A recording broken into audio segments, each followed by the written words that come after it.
Et un jour, alors que je me reposais dans ma maison, je m'assoupissais là dans ma maison. J'ai eu un sommeil. J'ai entendu quelqu'un cogner à ma porte. Maman Domitila, fais vite et ouvre-moi, je veux rentrer dans ta maison.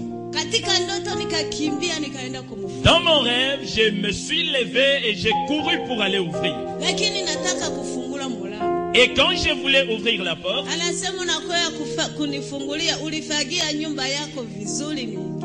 il m'a dit ceci: tu viens m'ouvrir, est-ce que tu as préalablement nettoyé ta maison pour que j'y entre? Et je me suis retourné pour regarder dans ma maison. Et il y avait beaucoup de saleté dans ma maison. Il n'y avait même pas un endroit où je pouvais m'asseoir. Alors je lui ai dit: bien-aimé, je ne peux pas te mentir, ma maison est très sale. Et il m'a dit: comme ta maison est très sale, je ne peux pas y entrer. Et je rentre. Mais seulement j'avais quelque chose à te dire. Va chercher la Bible. Tu vas lire dans 1 Pierre 4 de 3 jusqu'au 7. Et cet homme est parti. 1 Pierre 4, 3e verset jusqu'au 7e. Et il est parti. Et j'ai sursauté. Je cherchais pour voir la personne, il n'y avait personne. Attendez, je vais vous dire sur mon témoignage. Moi, je suis né dans une famille chrétienne. J'aimais tant ma religion. Vraiment beaucoup. Et je me suis marié dans cette religion.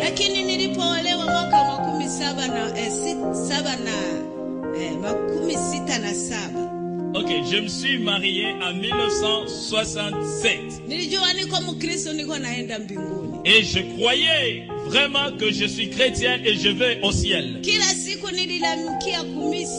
Et chaque jour, je me réveillais et j'allais à l'église. Et je me promenais chaque jour avec mon chapelet et vraiment j'étais pleine de moi-même. Et je me disais à moi-même, en me glorifiant, que j'ai une très très bonne religion. Mais seulement mon salut, comment est-il venu? Et un jour, alors que je me reposais dans ma maison, je m'assoupissais là dans ma maison. J'ai eu un sommeil. J'ai entendu quelqu'un cogner à ma porte. Maman Domitila, fais vite et ouvre-moi, je veux rentrer dans ta maison. Dans mon rêve, je me suis levé et j'ai couru pour aller ouvrir. Et quand je voulais ouvrir la porte,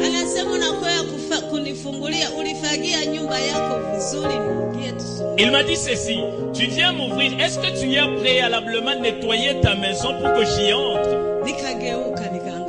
Et je me suis retourné pour regarder dans ma maison. Et il y avait beaucoup de saleté dans ma maison. Il n'y avait même pas un endroit où je pouvais m'asseoir. Alors je lui ai dit: bien-aimé, je ne peux pas te mentir, ma maison est très sale. Et il m'a dit: comme ta maison est très sale, je ne peux pas y entrer. Et je rentre. Mais seulement j'avais quelque chose à te dire. Va chercher la Bible. Tu vas lire dans 1 Pierre 4 de 3 jusqu'au 7. Et cet homme est parti. 1 Pierre 4, 3e verset jusqu'au 7e. Et il est parti. Et j'ai sursauté. Je cherchais pour voir la personne, il n'y avait personne. J'ai ouvert la porte et j'ai couru par dehors. Et j'ai cherché partout, je n'ai vu personne. Je n'ai pas compris ce rêve. Je suis rentré. Je ne connaissais pas la Bible. Je me disais, qu'est-ce que je vais faire?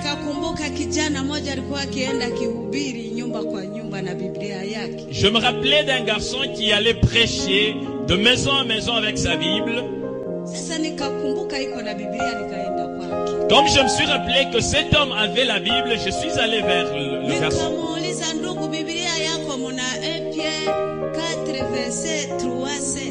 Je lui ai dit, bien-aimé, est-ce que dans ta Bible là, il y a 1 Pierre 4 de 3 à 7? Il a dit oui, oui. Je lui ai dit, mais est-ce que tu peux me lire ça? Il m'a lu. Je n'ai rien compris. Je lui ai dit mon rêve. Il m'a dit, le rêve que tu as vu, la maison sale que tu as vue, ce n'est pas la maison où tu habites. C'est ton cœur. Et la saleté, c'est le péché en toi. Et cet homme, c'est Jésus-Christ. Il est en train de cogner à ton cœur. Et je lui ai dit, frère, je lui ai dit que moi, je suis chrétienne 100%. Je suis né dans une religion. J'ai grandi dans une religion. Je me suis marié dans une religion. Et toutes les fois que je fais le péché, je veux voir le prêtre. Pourquoi tu me parles encore de péché? Et cet homme m'a dit, sœur, crois à la parole de Dieu. Confesse ton péché et Jésus rentre en toi. Je me suis fâché, je suis rentré chez moi. Mais seulement Dieu me cherchait. Ce n'est pas moi qui avais cherché Dieu. Dieu me cherchait. Arrivé à la maison, je voulais juste chasser ces pensées-là. Mais Dieu n'a pas voulu. Oh, j'ai manqué la paix. J'ai nettoyé ma maison. À partir du haut jusqu'en bas. J'ai nettoyé les choses de la maison. Pour que ma maison soit propre. Dieu n'a pas besoin de ta maison. Dieu n'a besoin d'aucune autre chose que ton cœur. Et j'ai manqué la paix, je suis allé prier. J'ai pris mon chapelet. Le premier tour, j'ai terminé. Il n'y avait pas de paix en moi. Deuxième fois, je retournais, j'ai terminé. Toujours pas de paix. J'ai laissé le chapelet. J'ai vagué à mes occupations. J'étais en train de préparer là-bas. Quelque chose est descendu en moi. Je commençais à trembloter. Je commençais à pleurer. Je commençais à prier comme jamais auparavant. J'ai reçu la puissance du Saint-Esprit. J'ai reçu le Saint-Esprit alors que j'étais encore dans l'église catholique. Et Dieu m'a dit, confesse ton péché. Et confesser, c'est laisser aussi. Ok, confesser, ce n'est pas aller chanter devant le prêtre ce péché. C'est confesser et abandonner. Tu t'appelles créature de Dieu. Certes, tu es créature de Dieu. Mais seulement tu n'es pas enfant de Dieu. Parce que l'enfant de Dieu fait la volonté de son Père. Mais seulement toi, ce que tu fais, ce n'est pas un enfant de Dieu. Ah, je suis sorti et je courais en pleurant pour chercher un pasteur. Parce que le prêtre n'était pas là.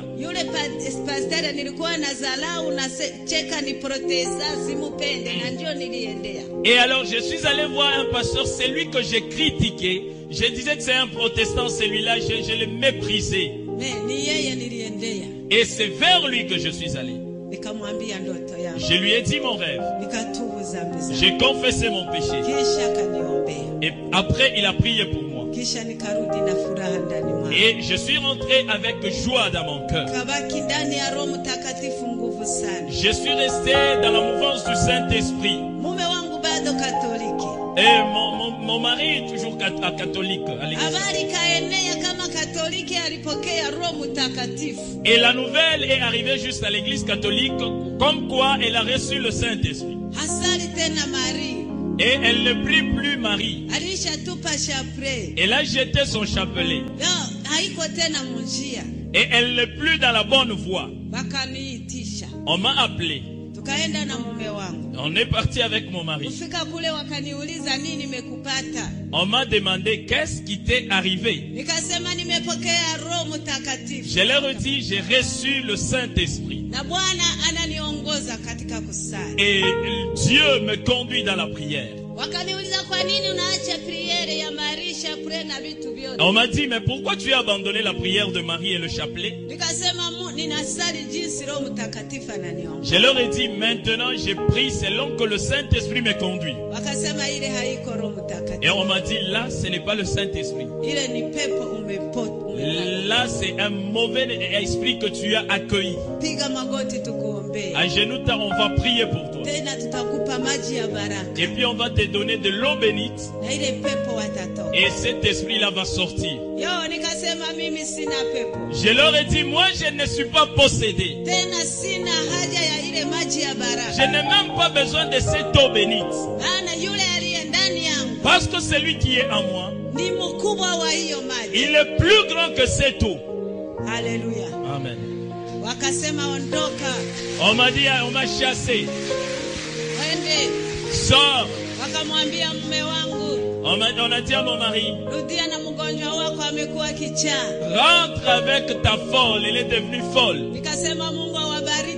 Je leur ai dit que Dieu vous bénisse. Ah, quand j'étais au milieu de vous avec mon péché, vous m'avez trouvé comme vivant. Voilà qu'il y a quelque chose qui a changé en moi. Vous avez trouvé que je suis folle. Que Dieu vous bénisse. Je suis allé dans une église pentecôtiste.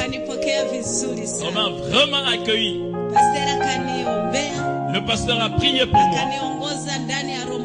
Il m'a conduit comment marcher dans le Saint-Esprit. Après 3 mois. 3 mois après.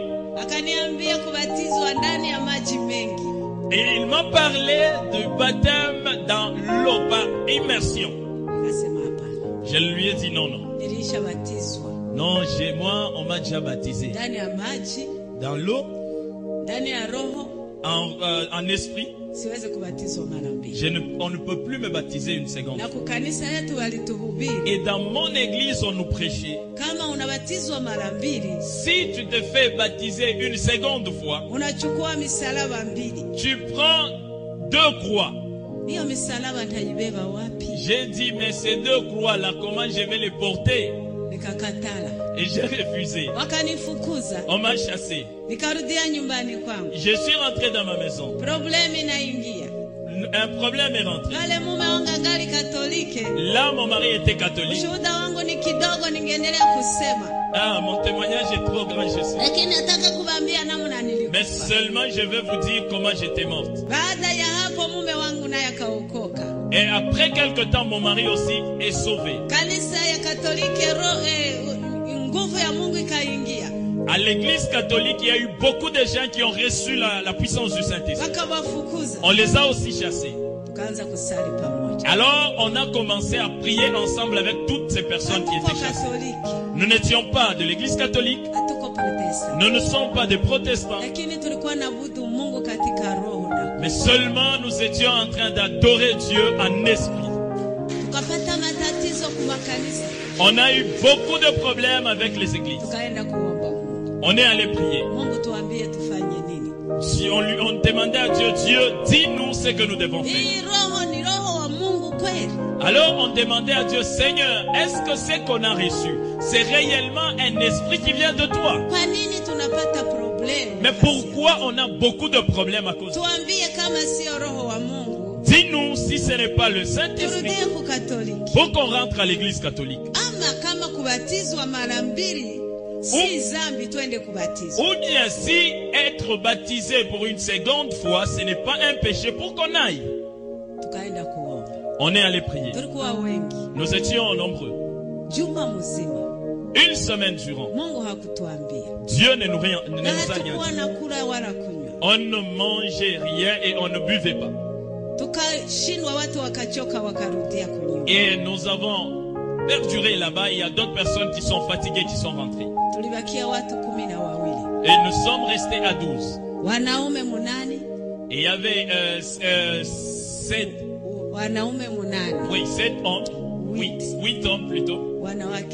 Et 4 femmes. Et nous sommes allés en brousse. Nous nous sommes dit on ne va pas manger. Nous n'allons pas boire. Et nous n'allons pas rentrer à la maison. Jusqu'à ce que Dieu nous dira ce que nous devons faire. Nous sommes rentrés.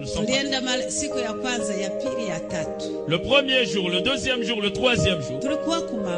Nous étions en prière. Moi, je n'étais pas malade. Là, on était à genoux. J'ai vu 2 personnes venir. Oh, des merveilleuses personnes. Ils avaient une joie éclatante. Ils avaient un amour qui pouvait les suivre. Ils étaient très beaux. Ils n'étaient pas des blancs. Ils n'étaient pas des noirs. Ils avaient un visage exceptionnel. Ils sont venus là où j'étais à genoux. Ils m'ont dit, lève-toi, partons. Moi, je voulais vraiment partir avec eux. Parce que j'avais vu des gens qui étaient particuliers. Alors que je voulais me lever, je sentais que je pesais beaucoup, je ne pouvais pas. Juste à cet instant-là, je leur ai dit, moi je pèse beaucoup, je ne peux pas. Mais j'essaye de me relever, je ne parvenais pas. On m'a dit, attends un peu. J'ai vu comme si j'étais habillé d'un manteau lourd. Et tout d'un coup, j'ai vu comme on m'a enlevé ce manteau-là, on l'a laissé. Et quand ce manteau est tombé, je me suis senti très légère. Et tout d'un coup, on a commencé à partir avec eux. Je n'ai pas su que j'étais mort. J'ai vu simplement que j'ai laissé un manteau là. Alors que ce corps, c'est comme un habit. Et quand il est tombé par terre, nous sommes partis. Mes amis ont vu que j'étais tombé et je suis morte. Mais moi j'ai vu comme j'ai enlevé comme un habit, j'ai laissé et je partais avec ces gens. Et alors qu'on était en chemin, je me regardais. Je regardais, j'avais un très très beau corps qui ressemblait vraiment au corps des gens qui m'exportaient. Alors je leur ai dit, mais bien aimé, donc il y a d'autres corps si merveilleux que ça. Oh, j'étais toute contente. Et ces gens m'ont dit, mais comment tu es étonné de ton corps? Tu ne lis jamais la Bible. Je leur ai dit, moi je ne sais pas lire la Bible. Ils m'ont dit, tu dis vrai. Celui qui ne lit pas la Bible, il ne peut pas connaître les choses d'en haut. Mais seulement si tu lisais la Bible chaque jour, certainement tu serais déjà en connaissance de livre de 1 Corinthiens, 15e chapitre, 40e verset. Tu saurais déjà qu'il y a un corps glorieux céleste et un corps terrestre. J'aimerais que tu lises toi-même ta Bible parce qu'on n'a pas assez de temps. Et j'ai vu qu'on est parti. La première chose qui m'avait émerveillé, c'était mon corps, comment il était transformé. La deuxième chose, je ne me voyais pas comme un mort. J'avais toute ma conscience et mon intelligence. J'ai parlé avec ces gens-là. Ils me posaient des questions et je répondais. Moi, je posais de même des questions, ils me répondaient. Et je savais qu'on a quitté un endroit et on allait vers un autre endroit. J'aimerais te dire, si tu es chrétien, vraiment chrétien, ne crains pas la mort. La mort, ce n'est pas comme la mort, c'est juste un changement. C'est juste laisser ce corps et habiller le corps de gloire. Amen. Amen. Et après cette vie, il y a une très belle vie. Pour recevoir cette vie, il faut agir sur cette terre. C'est commencer ici. Et j'ai vu comment amener. Oh, on m'a amené dans un pays. Oh, c'était très très beau pays. Oh, je ne sais pas comment dire. Quand je regardais, j'étais toute étonnée.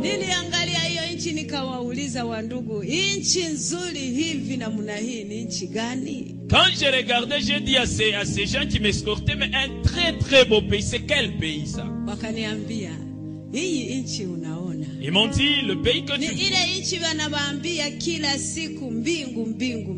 vois. C'est ce qu'on vous parle chaque jour, le ciel, c'est ici. Bien aimé, la Bible, c'est la parole de Dieu. Que tu crois ou non, la Bible, c'est la parole de Dieu. Et le ciel existe. Le royaume de Dieu existe. Et un jour, nous irons là-bas. Nous pouvons acclamer pour la gloire. Oh, j'ai vu des choses merveilleuses.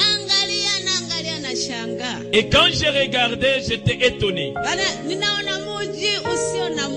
J'ai regardé ce pays-là, ça n'avait pas de fin. Je regardais les maisons construites, je ne pouvais pas comprendre comment. Je leur ai dit, ici aussi il y a des maisons comme chez nous. Ils m'ont dit, ça c'est le paradis de saints. Quand quelqu'un meurt là-bas, il vient se reposer ici dans ce pays. Ici n'entre pas un païen. Ici n'entre pas un pécheur. C'est seulement des chrétiens qui sont lavés dans le sang de Jésus-Christ. C'est ceux-là qui viennent se reposer dans ce pays. Et on était en train de parler avec ces gens. Ah, j'ai regardé par là où on venait, il y avait comme une espèce de voiture qui venait.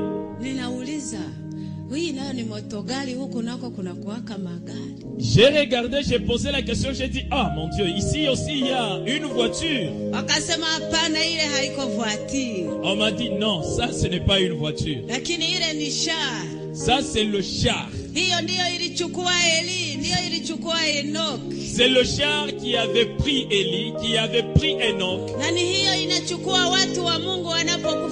C'est ce char qui va prendre les gens de Dieu, les hommes de Dieu qui meurent là sur la terre. Seulement ça ne prend pas des païens. Ça ne peut pas amener ici un pécheur. C'est seulement un chrétien saint. Je leur ai dit, moi aussi je suis chrétien. On m'a déjà baptisé. J'ai dit, mais pourquoi vous ne m'avez pas amené ici avec ce char-là? On m'a dit, toi, tu ne peux pas, on ne peut pas t'amener ici avec ce char. Parce que toi, tu dois rentrer là chez vous. Parce que ça ne peut pas amener ici seulement quand tu deviendras sainte devant Dieu. Et là, on était en train de parler. Et ce char est rentré dans ce pays. Oh, j'ai écouté, on chantait. Oh, on était en train de faire des youyou. Oh, il y avait des instruments, je ne sais pas de quel genre.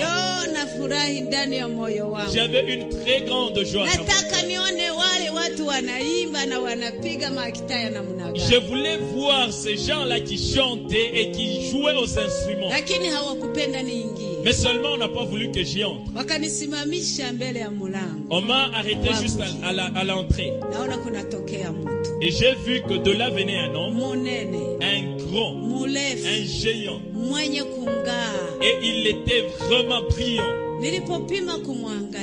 Alors j'essayais de le regarder. Je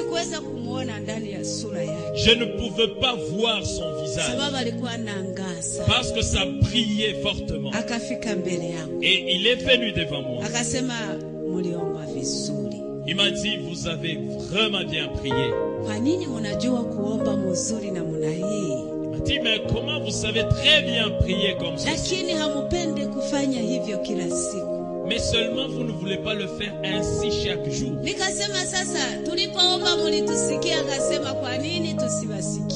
Et alors j'ai dit, donc quand on priait là, vous nous écoutez? Il dit, mais pourquoi pas?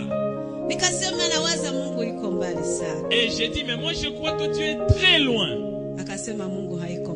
Il m'a dit, non, Dieu n'est pas loin de ses enfants. Dieu est au milieu de ses enfants. Et quand vous priez, Dieu vous écoute. Et je lui ai dit, mais pourquoi vous n'avez pas répondu à nos prières? Et lui aussi m'a posé la question, mais pourquoi vous avez refusé de vous faire baptiser? Je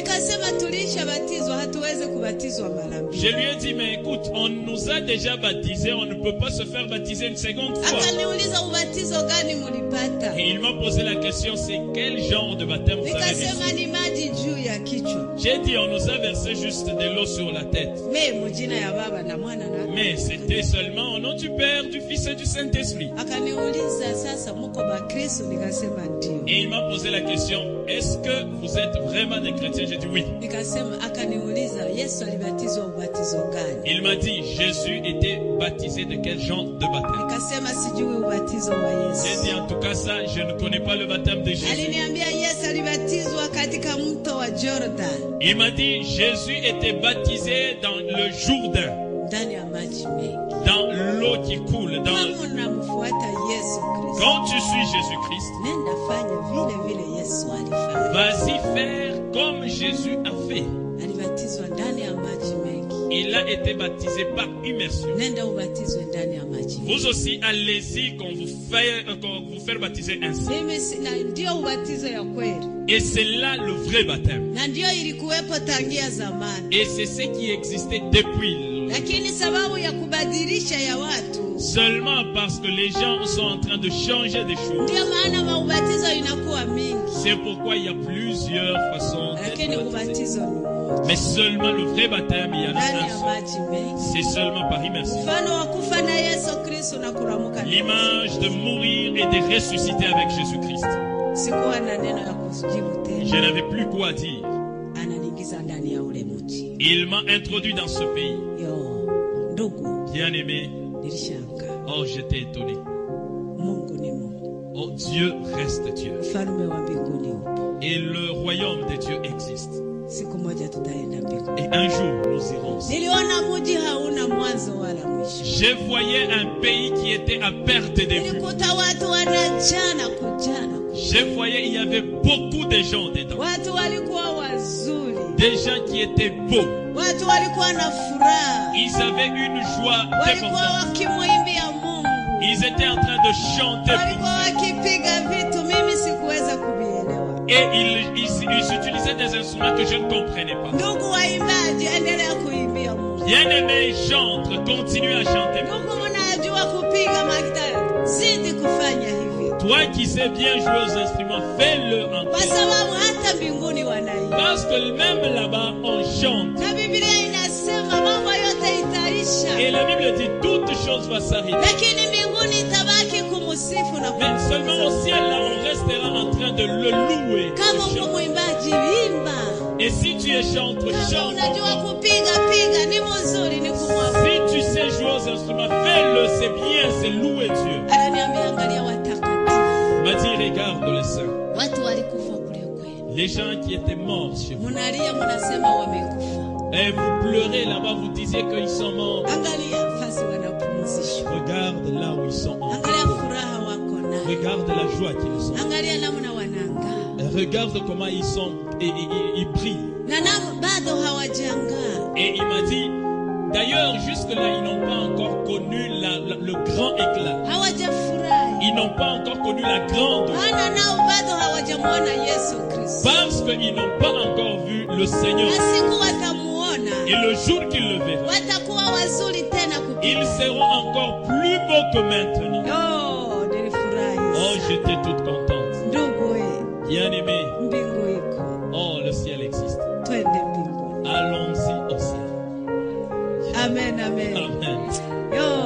Bien-aimé. Aliniambia angalia fasi wanapumzishwa. Me dit, regarde là où ils sont en repos. Na siku moja tena watatoka hapa. Et un jour, ils quitteront cet endroit. Wataenda ku Jerusalem. Ils iront maintenant dans la nouvelle Jérusalem. Na hapo ndipo watakuwa wazuri tena kupita. Et là, ils seront encore plus éclatants qu'ici. Niliona wananitoa pale. Et j'ai vu, on m'a enlevé de là. Njoo uone Jerusalem.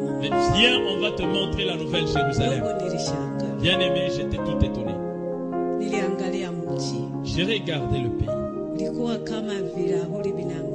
C'était comme des vitres qui brillaient à mes yeux. Et je voulais regarder, mais je ne pouvais rien comprendre. Et dans ce pays, il y avait une rivière. C'est une rivière qui arpentait le... Et l'eau était toute éclatante. Je n'ai pas traversé cette rivière. J'ai vu simplement que je suis rentré dans ce pays. J'ai regardé. J'ai vu, c'est comme quelque part où on a étalé de l'or pur.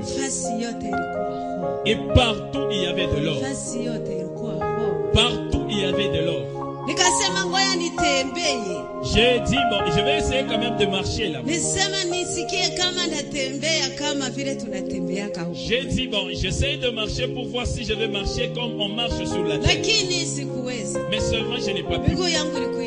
C'était en train de vaciller. On m'a dit, toi tu ne peux pas marcher dans ce pays. Parce que personne n'y est déjà entré. Là, c'est l'endroit que Dieu a préparé pour les saints.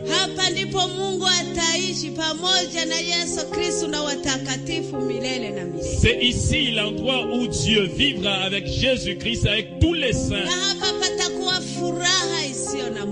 Et il y aura une joie sans fin.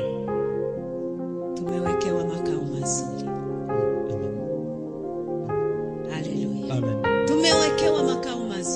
Et on nous a déjà préparé un bon endroit. La Bible, c'est la parole de Dieu. Un jour, tu verras ça.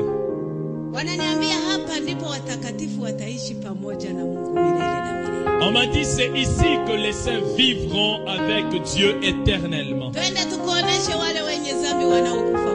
On dit, viens, on va te montrer où sont les pécheurs qui meurent là sur la terre. J'ai vu un endroit, il y avait comme un grand trou. Et ce grand trou, il y avait comme du sang. Et les gens qui étaient dedans, ils exprimaient une grande douleur. Et ils étaient en train de se gratter comme s'il y avait des insectes qui les piquaient. Et on m'a dit, tu vas écouter les pleurs des pécheurs. Et ils étaient en train de pleurer en disant, oh le Seigneur Dieu,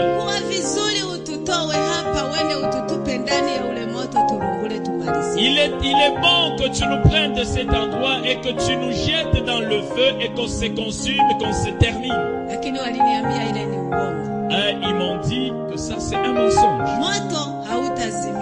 Le feu ne s'éteindra jamais. Et le corps des pécheurs ne se consumera jamais. Ils seront en train d'être brûlés pour l'éternité. Et ils m'ont dit, maintenant, c'est ici que tous les pécheurs, quand ils meurent sur la terre, ils viennent et ils attendent ici le feu de la Géhenne. Et comme les chrétiens attendent au paradis, et eux attendent ici. Et jusqu'à ce qu'on va ouvrir le feu. Et ce feu-là sera ouvert uniquement le dernier jour. Bien aimé, j'ai pleuré. Et on est allé maintenant me montrer le feu dans la Géhenne. J'ai vu des choses comme des fûts. J'ai vu 7 fûts.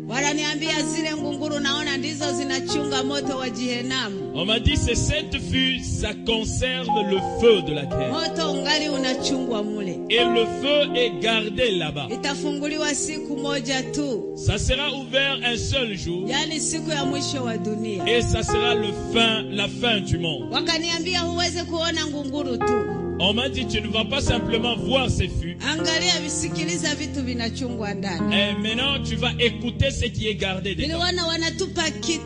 J'ai vu, ils ont pris quelque chose qu'ils ont jeté dedans. Et il y a eu comme un grand bruit. Ce feu-là s'est déchaîné. Ah, ça produit un grand bruit, plus que le bruit de tonnerre. Et j'ai fui. Et je courais vers ces gens qui m'escortaient et eux fuyaient aussi. Et je fuyais vers eux, ils m'évitaient. Et j'ai couru, je suis allé tomber quelque part. Et quand je suis tombé là moi-même dans mes pensées, je croyais que j'étais déjà dans le feu. Et ils sont venus, ils m'ont relevé. Ils m'ont dit, tu as fui le bruit du feu seulement. Et le jour où on va ouvrir ce feu, et les pécheurs, où est-ce que vous allez fuir? On vous prêche chaque jour. Vous ne voulez pas écouter. La Bible est écrite. Vous ne voulez pas la lire. Vous allez à l'église. Mais vous ne changez pas. Mais qu'est-ce que vous voulez que Dieu fasse? Dieu a déjà préparé le feu depuis la création du monde. Et c'est seulement pour les pécheurs et les non-croyants. On m'a dit, viens voir là où vos œuvres vous attendent. J'aimerais que tu m'écoutes bien ici. Et j'ai regardé, j'ai vu quelque chose qui ressemblait à une armoire. J'ai vu, on a appuyé comme on appuie un bouton.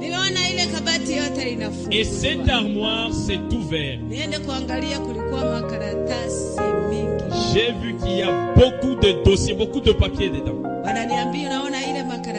On m'a dit, tu vois ces papiers?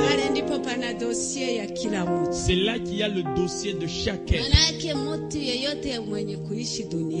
Toute personne qui vit ou qui a vécu sur la terre, son dossier est là.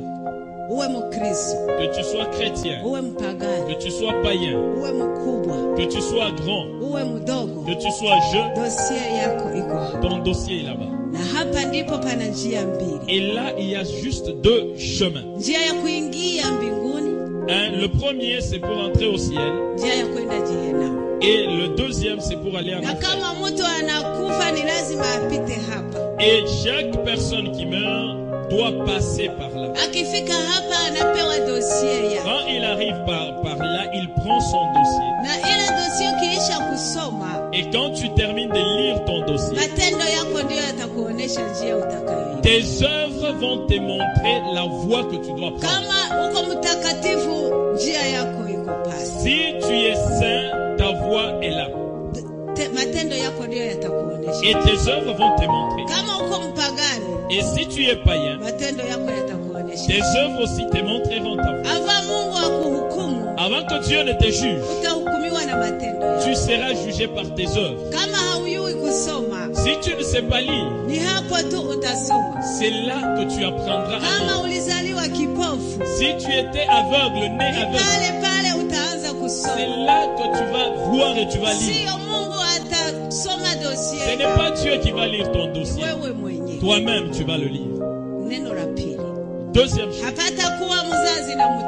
Il n'y aura pas un parent avec son enfant. Il n'y aura pas un pasteur avec son fidèle.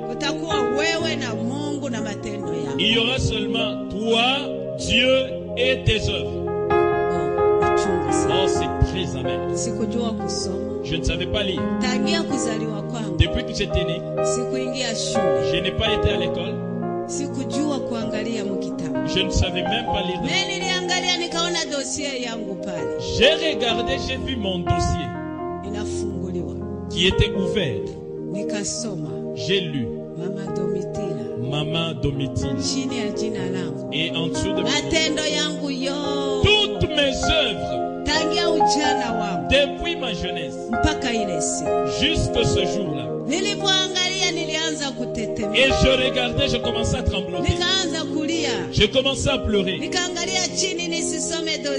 Je voulais éviter le dossier de mes yeux pour regarder en bas. Et je regardais en bas, le dossier était encore là. Je voulais encore regarder par derrière, juste pour que je lise pas. J'ai regardé et partout mon dossier y était. J'ai commencé à pleurer à merveille. Qu'est-ce que je dois faire? Et regarde mon péché, mes péchés sont déjà écrits. Qu'est-ce que je dois faire pour que je reçoive le pardon? On m'a dit, attends un peu. J'ai vu quelque chose qui ressemble à un écran de télévision. Un grand. J'ai vu qu'il a appuyé comme sur un bouton. J'ai vu la télévision s'allumer. Oh bien-aimé, j'ai pleuré. Et tout de suite, il y a des écrits qui apparaissaient sur l'écran. C'était écrit tes œuvres. Et tout de suite, j'ai vu moi-même, j'étais dedans dans l'écran. Ma vie était en train comme de défiler là-bas dans l'écran. Bien-aimé, je vois tout ce que j'avais fait. Toute ma vie. Oh, j'ai commencé à pleurer. Si c'est une chose de quelqu'un que j'avais volé, même comment j'avais volé ça, je vois ça apparaître. Si c'est quelqu'un avec qui on s'est bagarré, et j'ai vu comment on s'est bagarré là. Si c'est l'impudicité que j'ai commis, et même l'homme avec qui on a fait, comme les choses se font. Bien aimé, j'ai pleuré. On m'a dit, regarde,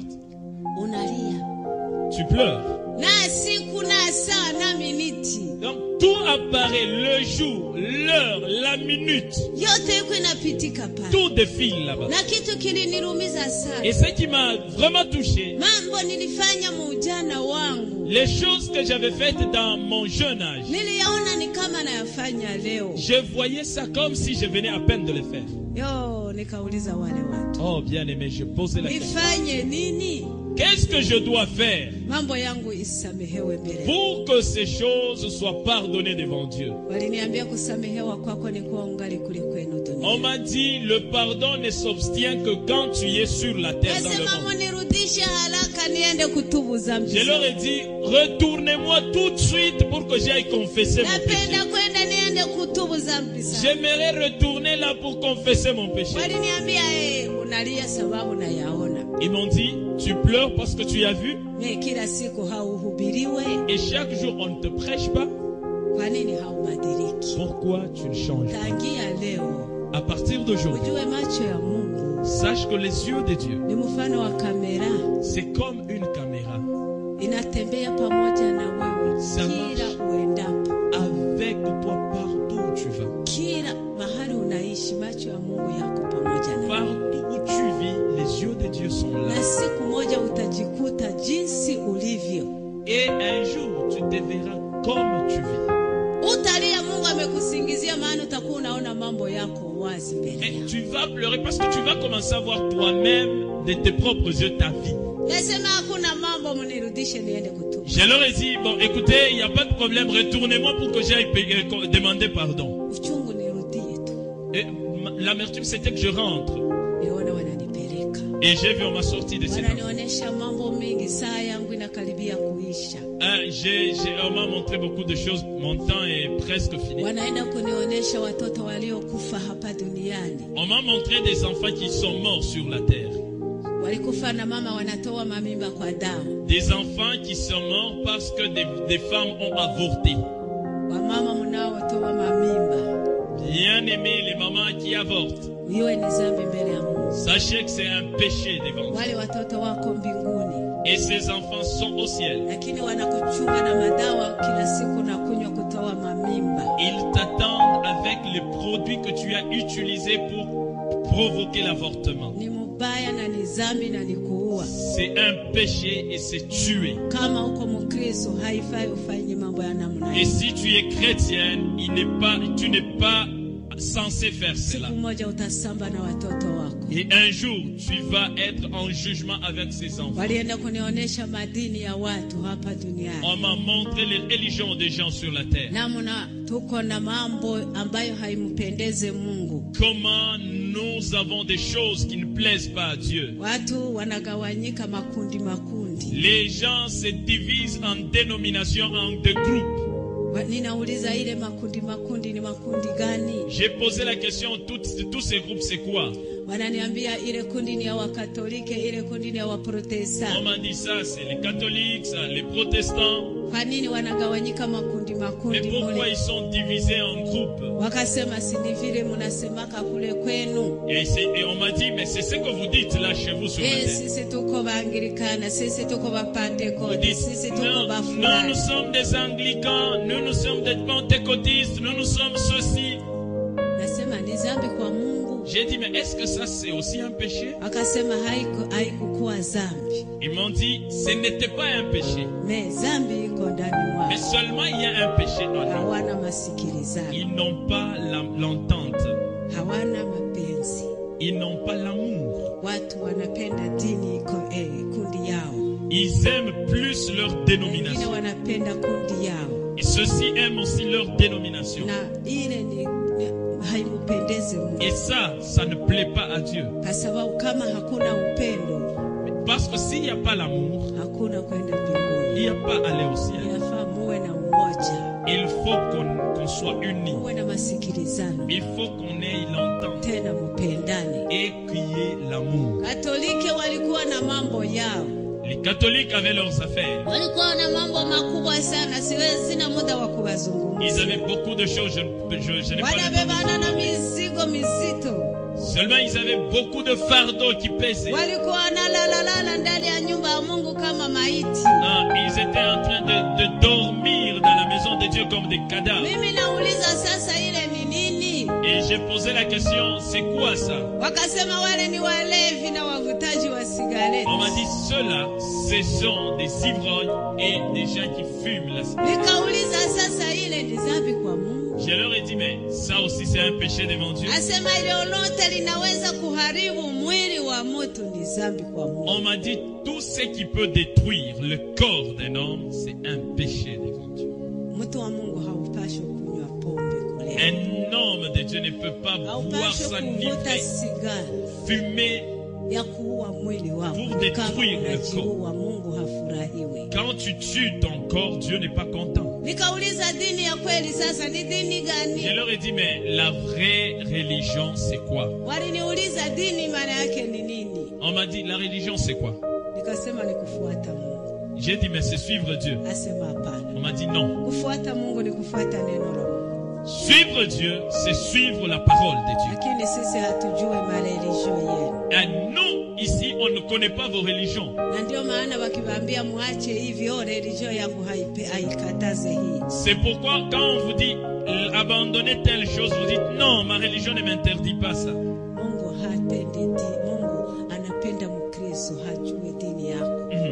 Dieu aime le chrétien, mais Dieu ne connaît pas ta religion. Seulement le chrétien qui croit en Jésus-Christ. J'ai vu, on m'a sorti cette fois. On m'a montré beaucoup de choses. On m'a montré le groupe de pasteurs et qui étaient en train de parler concernant le mariage de chrétiens. Ils étaient en train de discuter sur le problème de mariage à l'église. Bon, c'est quoi le vrai mariage et c'est quoi le faux mariage? Et ces pasteurs étaient en train de parler concernant le mariage.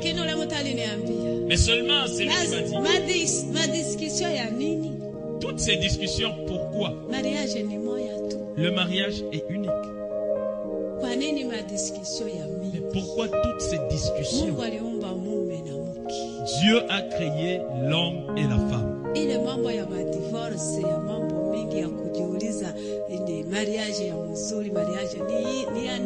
Ces affaires-là de divorce, se poser des questions, le vrai mariage, c'est quoi? Ça n'a aucune importance, le mariage est unique. Qu'il parle de beaucoup de choses, mais le mariage reste unique. Pour terminer, parce que mon temps est très court, si tu veux bien écouter, tu vas prendre le livre. On m'a montré maintenant ici sur la terre. J'ai regardé ces ténèbres. J'ai regardé dans ces ténèbres, il y avait des choses qui se promenaient comme des porcs. Ça mangeait des histoires sales. Et ça marchait dans la boue. Il m'a posé la question, c'est quoi? Je leur ai dit, bon, là, ce sont des porcs que nous élevons chez nous. Ils m'ont dit, non, ce ne sont pas des porcs. Ce sont des hommes, des gens que tu as laissés sur la terre. Mais ils ne sont pas chrétiens. Ce sont des païens et des pécheurs. Un pécheur, un païen, que tu manges bien, que tu t'habilles chiquement. Si tu n'as pas confessé ton péché, devant Dieu, c'est comme un porc qui est en train de te souiller dans la saleté. Devant Dieu, un pécheur n'est pas respectable. Un païen, son nom n'est même pas connu au ciel. Que tu sois riche comme n'importe qui, si tu n'as pas Jésus, oh, c'est vraiment dommage pour toi. J'ai vu, on m'a montré quelque chose. Il y avait comme la peau d'un bœuf qui était jeté là. On On m'a dit, c'est quoi ça? Nikasema ile ni ngozi ya ng'ombe walitupa pale. J'ai dit, mais là c'est la peau d'une vache qu'on a jetée. Asema ile haiko ngozi ya ng'ombe. On m'a dit, non, non, non, ce n'est pas la peau d'une vache. Angalia kwenye mwili wako unalala. Voilà, c'est ton corps qui est Tangia leo. À partir d'aujourd'hui, sache que ton corps, c'est la poussière et ça va retourner à la poussière. C'est la poussière, ça va retourner à la poussière. Il est très important que tu puisses réjouir ton âme, ton au lieu de réjouir seulement ton corps.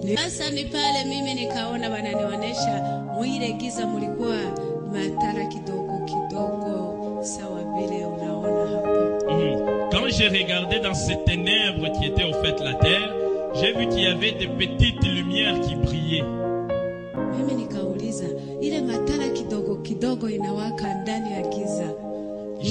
J'ai posé la question.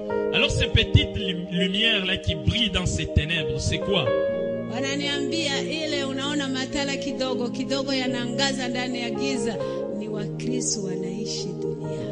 Ils m'ont dit, les petites lumières que tu vois dans ces ténèbres, ce sont les chrétiens qui vivent dans le monde. Amen. Amen. Chrétien ou chrétienne là où tu es,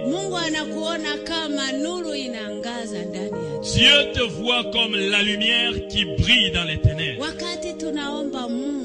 Quand nous prions Dieu, dans la vérité, dans la vérité, Dieu nous voit comme la lumière qui éclaire dans les ténèbres. Et il m'a dit, le chrétien là où il est, Dieu le voit comme la lumière, comme une lampe. Même si tu es derrière quelqu'un, même si tu habites une maison non éclairée, mais tu vis en Jésus-Christ, Dieu te voit un homme respectable. Alléluia. Amen. Oh. Que Dieu vous bénisse. C'est pourquoi la parole de Dieu que j'ai dit, quand l'église sera enlevée, quand Jésus-Christ va enlever son église, les ténèbres vont envahir la terre. Nous n'irons pas avec l'électricité. L'électricité va rester. Mais la Bible dit qu'il y aura des ténèbres. Parce que l'église sera enlevée. Parce que nous sommes la lumière du monde. C'est pourquoi nous ne pouvons pas nous conduire comme nous voulons. Parce que nous devons éclairer pour tout le monde.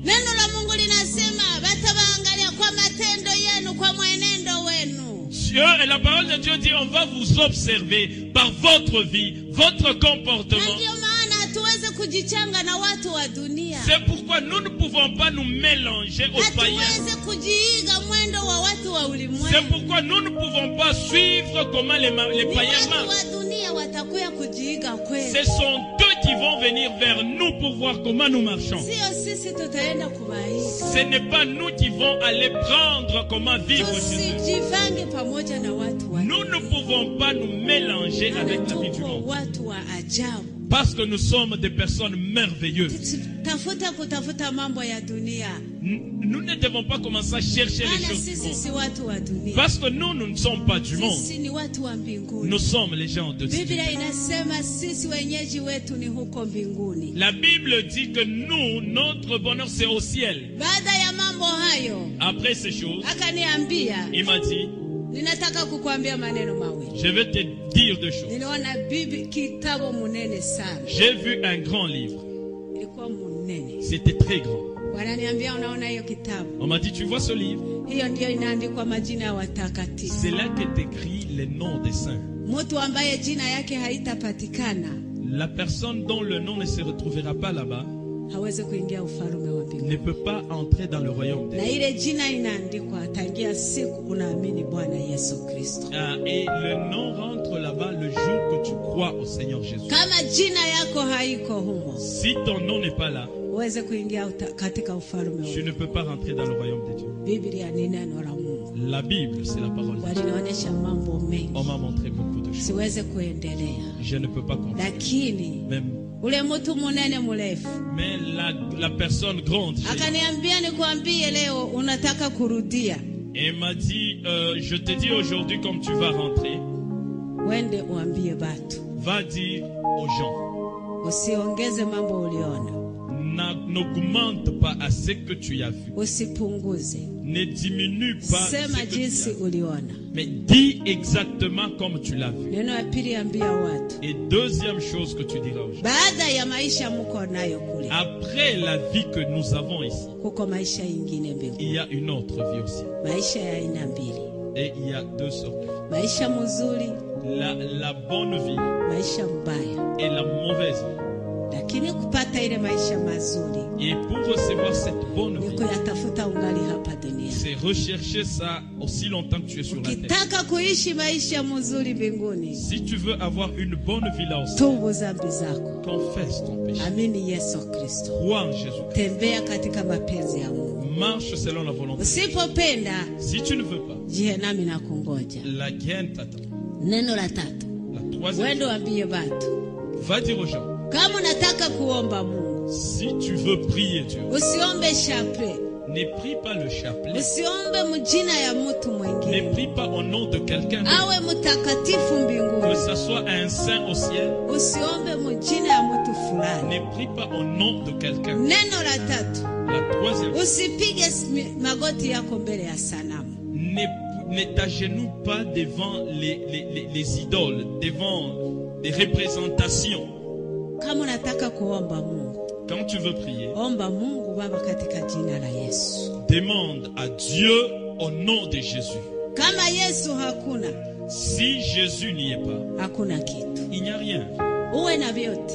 Que tu aies tout. Ni kama Yesu haiko katika maisha yako, Si Jésus n'est pas dans ta vie, maisha yako ni ya kipofu. oh, ta vie, c'est la vie des pauvres. Nikauliza mtu J'ai posé la question. munene mrefu, Celui qui était grand, nikamuuliza wewe ni nani? je lui ai dit, mais toi, c'est qui? Akaniuliza kwa nini unataka kunijua? Il m'a dit, mais pourquoi tu veux me connaître? Nikasema nataka kujua Mungu iko wapi, Je lui ai dit, mais je veux connaître où est Dieu. maana nina neno ya kumuuliza. Parce que j'ai quelque chose à lui dire. Akasema sema, Mungu Il m'a atakusikia. dit, mais parle seulement, Dieu va t'écouter. Nikasema mulisema hapa ni mbinguni, J'ai dit, mais vous avez dit qu'ici c'est le ciel. nataka kuona Mungu, nimwambie neno Je moja. veux absolument voir Dieu et que je lui dise quelque chose. Akasema sema, Mungu Lui m'a atakusikia. dit, non, non, non, non, non, parle, Dieu va t'écouter. Nikasema nataka J'ai dit, kuona. non, non, non, il faut que je le voie. Ule mtu aliniambia, Cet homme m'a dit, Biblia inasema la Bible dit, kama mtu ameniona mimi, quand quelqu'un me voit, amemwona baba yao. il voit le Père. Haleluya, Amen. haleluya. Amen. Oh, nikasema wewe ni Yesu Kristo mwana wa Mungu. J'ai dit, donc toi c'est Jésus-Christ le Fils de Dieu. Nikaanza kuomba, J'ai commencé à prier. nikasema nina neno moja tu, Je lui ai dit, j'ai juste quelque chose à demander. mimi sina mtoto, Je n'ai pas d'enfant. lakini naomba Mungu anipatie mtoto. Que Dieu me donne un enfant. Akaniuliza hiyo tu, nikasema Il hiyo, m'a dit, mais c'est juste ça. J'ai dit, oui, juste ça. na ndio ilikuwa napenda nione Mungu nimwambie, Et c'est ce que je voulais voir Dieu pour le lui dire. maana sikuwa na mtoto. Parce que je n'avais pas d'enfant. Akasema okay. Il m'a dit, ok. Alinionyesha mambo mengi, Il m'a dit beaucoup de choses. siyasemi. Je n'ai pas dit ça. Kama unapenda usome kitabu, Si tu veux, tu vas lire le livre. ule mtu munene akaambia wale watu wawili walinipeleka, Et cet homme grand géant a dit aux deux personnes qui m'exploitaient. mumukamate sasa, Il mumurudishe. m'a dit, ok, vous l'amenez maintenant, vous la retournez. Nikaona wananikamata na nguvu, Ils m'ont pris de force. nililia sana, J'ai pleuré. sikupenda Je kurudia, ne voulais pas retourner. lakini walinikamata kama vile polisi inavyochukua watu, On m'a pris comme la police tenaille les gens. sababu nilikatala na nilikuwa Parce que j'ai refusé, je ne voulais pas retourner. Ils m'ont pris de force. On m'a retourné. Jusque là où j'avais laissé mon manteau. C'était là étalé. Je ne voulais même pas regarder ça. Je voyais ça très laid. Je ne voulais même pas regarder ça. Mais pour m'introduire dedans, mais c'était toute une lutte. On m'a pris de force. J'ai lutté. Mais parce qu'ils étaient à deux et ils avaient vraiment la force, ils m'ont introduit de force. Et tout d'un coup, j'ai regardé, j'étais ressuscité. J'ai regardé. Oh. Alléluia. Amen. Oh, Mungu mzuri ndugu. Dieu est merveilleux, bien-aimé. Nilikuta mwili wangu naanza kuoza. Mon corps pourrissait déjà. Fasi yote ya kufunikwa, fasi yote ilikuwa inaanza kutoa maadui. Partout on avait bouché parce que partout ça puait déjà. Ça sortait des insectes. Nasikia vitu vinatembea. Et je sentais des choses se promener sur mon corps. Siwezi tena kusema. Je ne pouvais pas parler. Nilikuwa naganga tu. J'étais en train de crier seulement. Mungu we. Mungu ni Mungu ndugu. Dieu reste Dieu. Kitu ya pili niliuzikisha. La deuxième chose qui m'a niliona nalala ndani ya nyumba chini.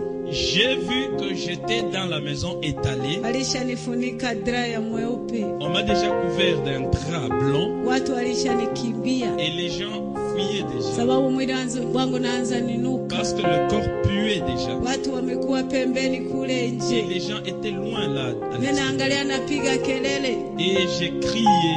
Kama vile nilikuwa niko na katala kuingia ndani ya mwili, niko nalia na nililamuka niko nalia. Ah, OK. Comme en revenant, j'étais en train en fait de lutter et j'ai crié pour ne pas revenir. Et quand je suis ressuscité avec ces cris-là. Et les gens ont écouté seulement, j'ai crié. Et je n'ai pas vu ces gens-là. Et les gens venaient pour entrer.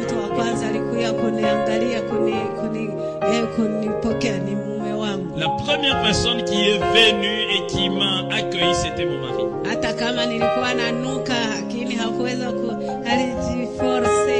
Même quand, comme je puais, il ne pouvait pas me laisser, il s'est forcé, il est rentré.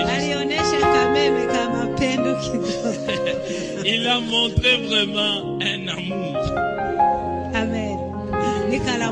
Et je suis ressuscité. C'était un grand. Et j'ai dit, mais c'est quoi? On m'a dit, mais tu étais morte 4 jours durant. Je leur ai dit, mais pourquoi vous ne m'avez pas enterré? On était en train de prier. J'étais morte quand on était en brousse. On m'a sorti de là. On m'a retourné à la maison pour aller m'enterrer. Et pendant qu'il priait, Dieu a dit, ne l'enterrez pas. Laissez-le là. Je l'ai pris. Je vais la retourner. Et c'est pourquoi on ne m'a pas enterré.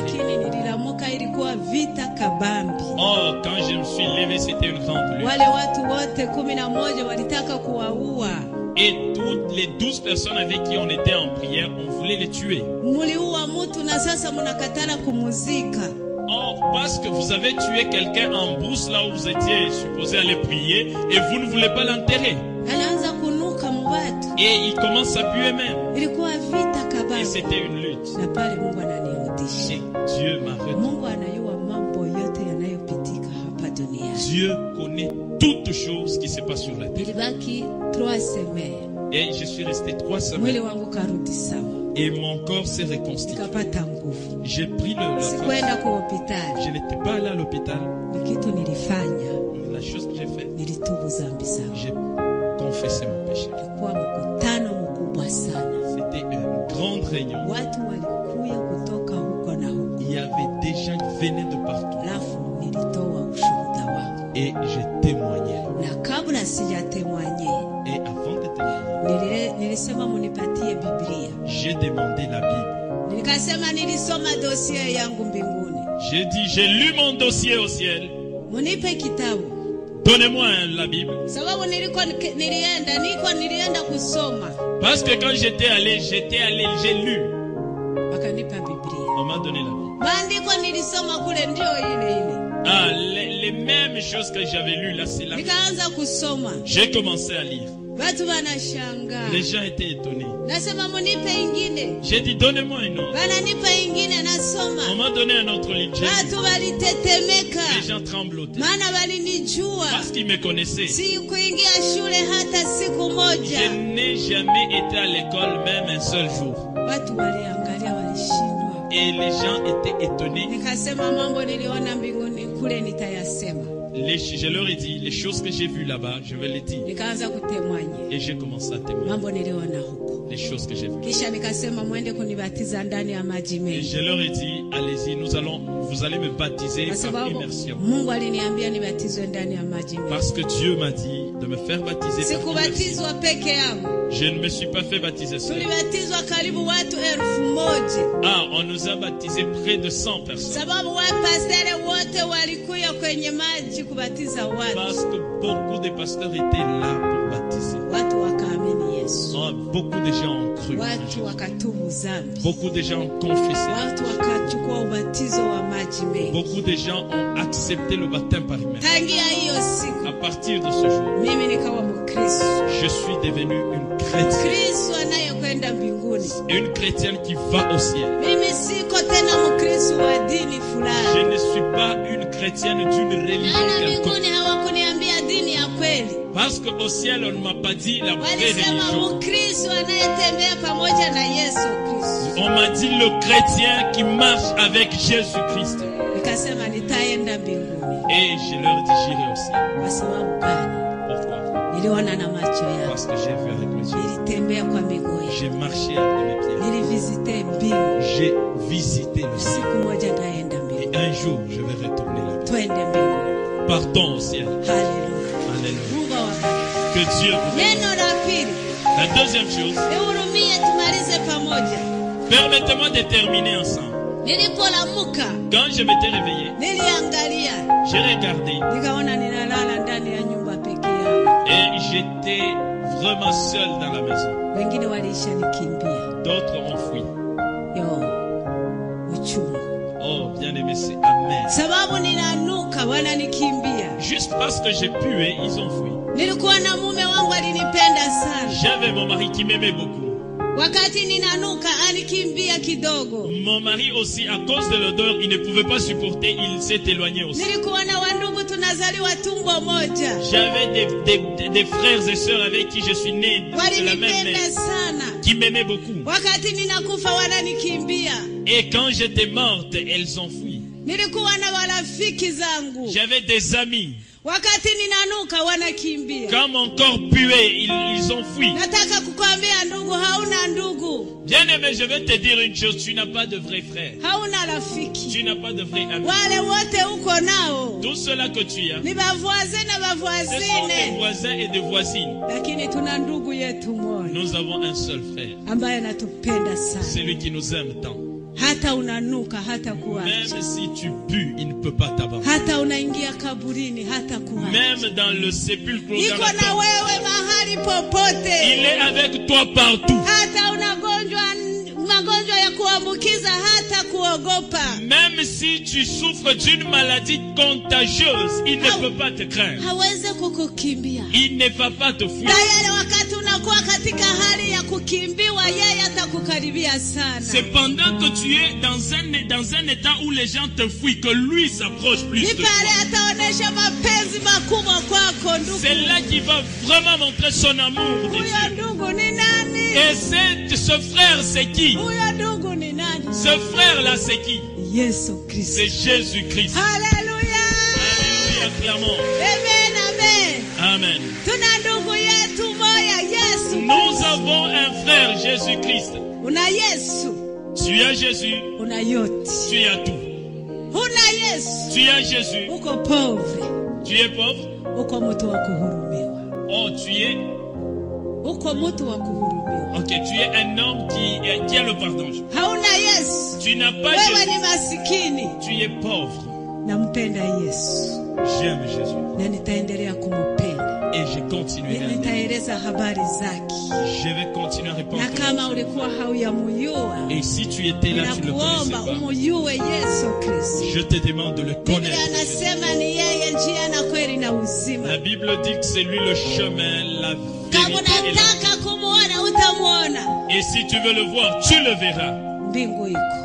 Le ciel existe. Le saint ira au ciel. Que Dieu vous bénisse. Tu veux aller au ciel? Combien veulent aller au ciel? Nous manifestons.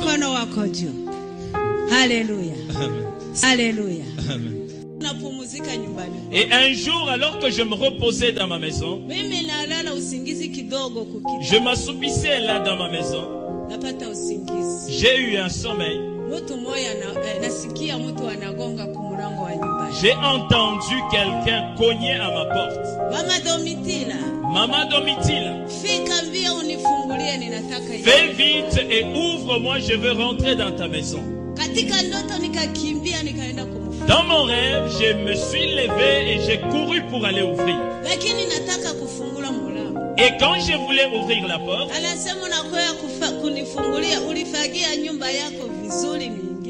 il m'a dit ceci: tu viens m'ouvrir, est-ce que tu as préalablement nettoyé ta maison pour que j'y entre? Et je me suis retourné pour regarder dans ma maison. Et il y avait beaucoup de saleté dans ma maison. Il n'y avait même pas un endroit où je pouvais m'asseoir. Alors je lui ai dit: bien-aimé, je ne peux pas te mentir, ma maison est très sale. Et il m'a